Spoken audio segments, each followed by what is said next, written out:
في مناقشة مع الأستاذ الهاشمي عصاد كأخ مستنير، ولكن ما دمنا نحن بعيدة 8 ماي كانت لي فرصة أن التقيت بعدد كبير من المؤرخين الأقحاح الذين يكنون للأمازيغية ولباتنا قيمة متعالية.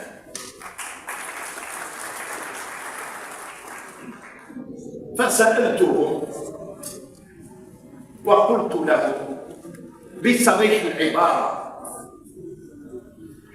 هناك كلام يقال، كلام غير مؤسس، فأعطيكم الخلاصة. في نهاية المطاف اتفقنا بعد النقاش والتدبر أن المشكلة الأساسية في مساءلة هذا الموضوع هو هيمنة الإيديولوجيات. الإيديولوجية عاطفة، وأنا أقول هذا الكلام بحضور من هم يمتلكون العلم في الجامعة، وعلى رأسهم رئيس الجامعة الأستاذ الجامعي. عندما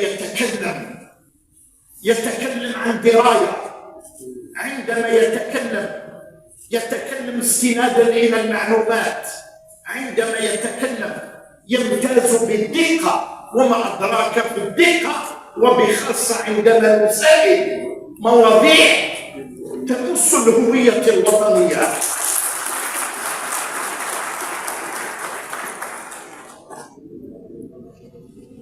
فكل المؤرخين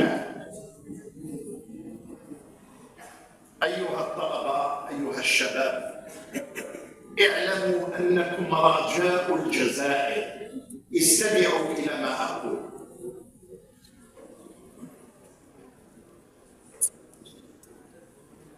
اتفقنا أن علينا بدراسة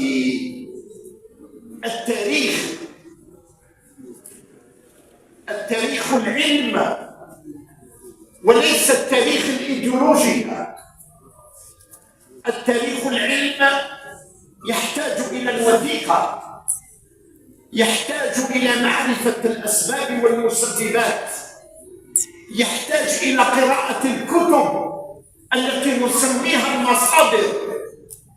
المصادر التي عايشت الأحداث التاريخية، ولا نعتمد أو نستند في مقولاتنا إلى مراجع لا أساس لها وبعيدة كل البعد عن الحقيقة التاريخية.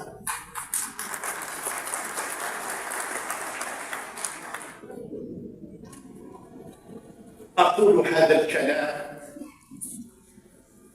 من أجل تدعيم الجسم الوطني، من أجل تدعيم الألوان الوطنية، من أجل أن نلتف جميعا حول القيمة الثقافية والوطنية الجزائرية.